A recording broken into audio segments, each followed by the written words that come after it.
Hey everybody, this is John. This is our week 6 of Pokemon Battles, I believe. You can see our teams there really quickly. If you want to go back and pause, go ahead and look through what we're about to see. Otherwise, we're going to get right into it here. I'm playing TTC in this round. I choose to lead with my Brodeur, which is Torterra. Obviously, you can see that now. Torterra is good. I really like Torterra. His speed's not too good, but he's got decent defenses. He's got decent attack. He's got his typing's. It's kind of good. It's also kind of bad because he does have a 4 times ice weakness. So he leads in his Tyranitar, sets up the Sandstream. You'll see why probably in a little bit here. He's going to come back with his Vaporeon because he knows the Ice Beam is going to destroy Brodeur. You can't really survive that. Pretty much everything else, though, he can take. So he's going to take Stealth Rock. I'm going to use Stealth Rock, I mean. We haven't seen too much Stealth Rock in these games, but we do see it here. Actually, we saw it a little bit more this week, but I don't know why that change happened, but all of a sudden I think everybody used Stealth Rock at least once on their teams because we did play a bunch of different battles. I come back and I put in my Jerichai. Jerichai is a great counter to Vaporeon. The only problem is I didn't have the right moveset on him. You can see this Ice Beam is not going to do any damage, but the problem was, I didn't have the right moveset. I forgot to change it. I had his Elite 4 moveset, like what you would set up to beat the Elite 4 over and over to get him to 100. But, I didn't have the right moveset, so you're going to see I'm going to use Psychic here, I think is what I did.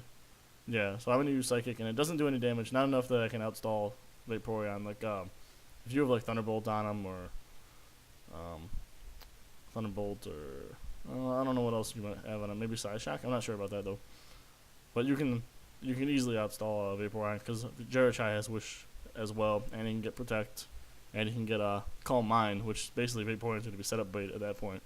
So, but I didn't have any of that on there. I still had like Draco Meteor on there, which was a special event move, but that's obviously not going to be on there anymore. I changed back into Latios because I realized I'm not going to be able to do what I wanted here. I was facepalming after the Jerichi incident.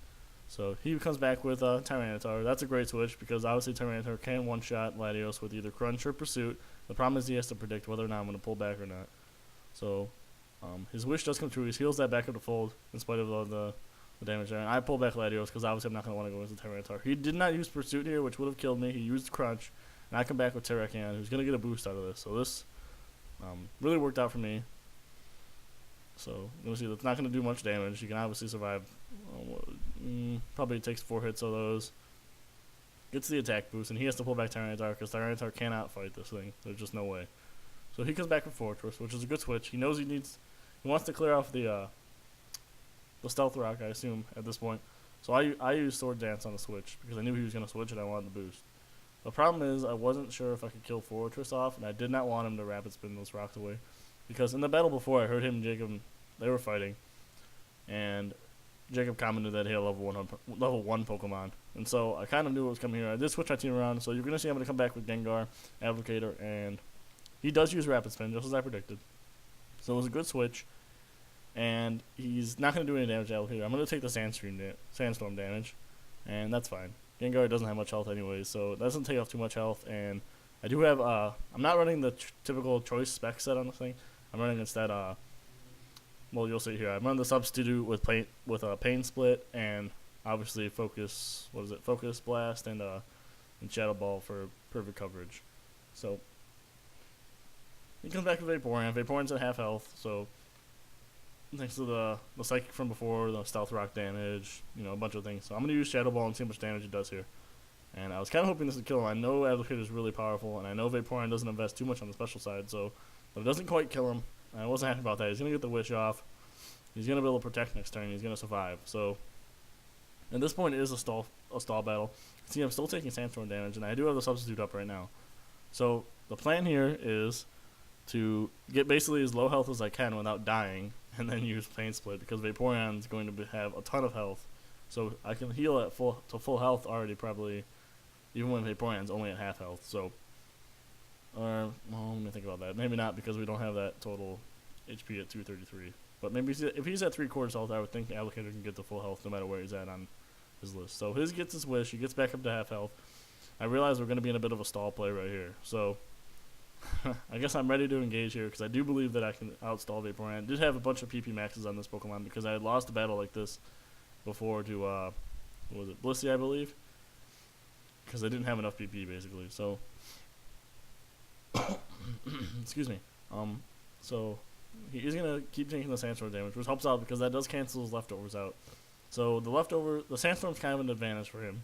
Like, he has control. He set it up, so obviously he's got Pokemon that can benefit from it, which I believe you'll see later. But I have I don't have too many Pokemon that can benefit from it, but I do have, like, I'm not too mad about taking the damage. So he's gonna use Wish, and this is basically a stall battle at this point. You see the Sandstorm almost kills him there, so I'm feeling pretty good about this right at this point, because I know if I can get him here. The problem is he's gonna build a Wish and Protect, and as long as I can't get him down, finish him off, it doesn't matter. So I'm gonna keep using Shadow Ball. In spite of him, I knew he was gonna use Protect there, but obviously I'm not gonna use Pain Split on that move, and I'm not gonna use Substitute and waste it because I need as many of those as I can get to outstall Vaporeon. So I'm gonna keep using attacking moves and try and use that PP before I go back to my other PP. So he's gonna Wish and get back up to full health, and you're gonna see he's keeping the leftovers, but the leftovers is always canceled by the Sandstorm. So he's gonna Protect again. You're just gonna see him protecting. He's trying to outstall me basically at this point, but I do have enough PP. I do use the Pain Split there because I decided I don't want to use all my attacking moves though either, because if he switches out and I have no attacking moves left, then the stall, he essentially won the stall at that point, because it's a tie, I suppose, but Vaporeon's there to stall, and if he takes out my Gengar with it, Gengar's a pretty important Pokemon in this team, especially since he can Rapid Spin block, so I don't want to lose him. So I'm going to use Pain Split and get my health back up to half and take him down to 3/4. He's going to use Wish and build Protect and get back up even further in health. So, it wasn't, I didn't get as much health as I'd hoped, but at least I was back to half health. I could put up another Substitute at this point, so that's good. He's going to get his leftovers and Sandstorm, so he's going to be back at the same health. He's going to use Protect so he gets the Wish off, because he knows if I hit with Shadow Ball right here, he's going to die. So he needs to get, that Wish up. Unfortunately, he uses Protect, so he's going to be able to survive it. I'm going to take more Sandstorm damage. I have the Life Orb on him, so he takes a little bit more damage every time I get a hit, which is good for Gengar, because then you can use the Pain Split sooner and take down those really specially bulky Pokemon. I think the one advantage of this set on Gengar is that he can fight those specially bulky Pokemon, because he can get low health quickly behind those Substitutes, and then use Pain Split, and if the other Pokemon has nothing to kill him off, then you're going to be able to even kill it. I think I've almost taken out a Blissey with this set, so it's not too bad, even in spite of not having the choice specs, which I know is I assume is a really popular set on him. And he's nice and quick. That's the other thing I like about Gengar. I really do like Gengar. Just like I really like Torterra. I think I like all my Pokemon, really. Just if I have a Pokemon, I like it in general. The only Pokemon I would say I don't like is going through real quick here, the Pokemon I have. I don't know off the top of my head which Pokemon I do not like. I don't like my Gyarados too much. He's decent, but he's not perfect. So I'm going to use Substitute here, because you can see I use Pain Split, get back up to full health. So now I can get a nice big Substitute out there. The Substitute's always the same size, but I can get out there and put it, still be half health. So he's going to continue to Protect and Wish, and he's just trying to outstall me here. So I'm going to use Shadow Ball, and then he doesn't Protect here, so I'm going to build a hit with it. And once again, that's going to do decent damage. That almost kills him every time. You're going to see here, it actually gets him low enough where I thought the Sandstorm would kill him, and you see you got the special defense lower. So at this point, I know the battle's essentially over. And he used Ice Beam here. He's going to kill off the Substitute, because Gengar, he doesn't have any defenses. So really, instead of stalling, he might have just wanted to attack straight out and just see if he could take me out. I probably would have won, actually, but it's worth a shot, because obviously this isn't working for him either. Especially now he's got the special defense lowered, so he's not going to be able to survive. He's got one hit left. Excuse me, basically. So I'm going to use Shadow Ball. I assume you used Ice Beam there, hoping that maybe Shadow Ball would miss or something, and then I'd be able to, basically win. So down goes Vaporeon. I managed to outstall him there. I have to admit, the stall, I still don't like it too much, but when you win a stall, it does feel really good. So that's the one advantage, I guess. So he's got Excadrill. Sorry, on that one video, I kept calling him Doryuzu, because I got used to that Japanese name. But he's got Excadrill here, and I have Focus Blast. So I'm going to use this. If you notice that he missed with Rock Slide, that's got a 90% accuracy. That's almost not... That will never happen, it seems like, but it happened there. That's essentially the battle when you miss it with a move like that. When you miss with a 90% move, or a 95% move in the case of like Ice Fang or something, it's just devastating. It takes all the you can't even focus on the battle at that point, because all you can think about is how the hell that move missed.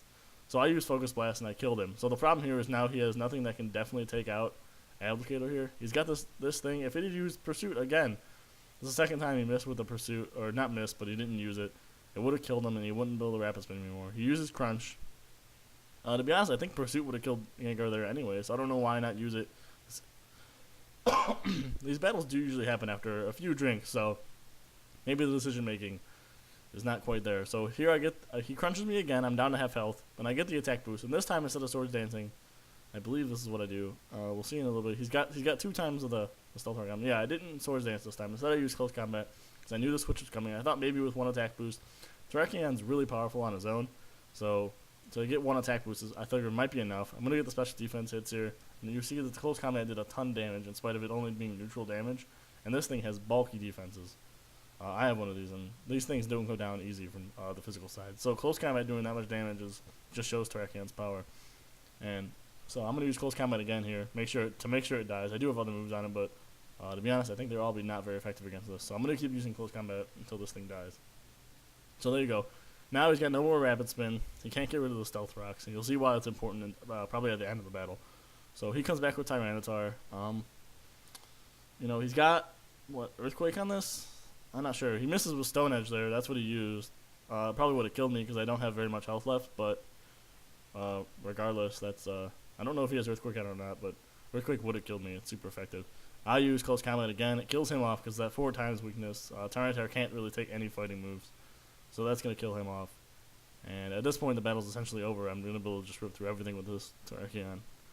You can see his power. He's got Magnezone. We haven't seen him yet. Magnezone might not have been a bad switch in my Jirachi, and then he could have really locked it in there and made sure that, he could have locked it in there and made sure I didn't leave, killed it off, and maybe the battle would have been different, but you never know. I go first because Magnezone's not fast enough. I get the Close Combat off. That's going to kill Magnezone. He's bulky. He's not super bulky, though, so I do kill him there. And as you can see, this thing's just tearing up Pokemon now. I got the attack boost. He's really fast. I'm really low on health with the Life Orb. And this is why the Stealth Rock Rapid Spin was important. As you can see, this Aeron, it's like a Fear Rattata. It uses Endeavor, gets you down low on health. The Sandstorm then kills you. There's a number of ways to beat it. Ghosts, obviously set up blocks and a quick hit. Ghosts, I believe a quick substituter will be able to beat it. I'm not sure about that, but I think so. You can see Landros dies here. Terrakion goes down, but not without destroying pretty much everything. But really the key point in that battle was the Rock Slide missing. It's really hard to recover for something like that. So I did beat TTC this week. I have the battle with Jacob, but he hasn't. We'll see if I can get that one. Thanks for watching. Bye.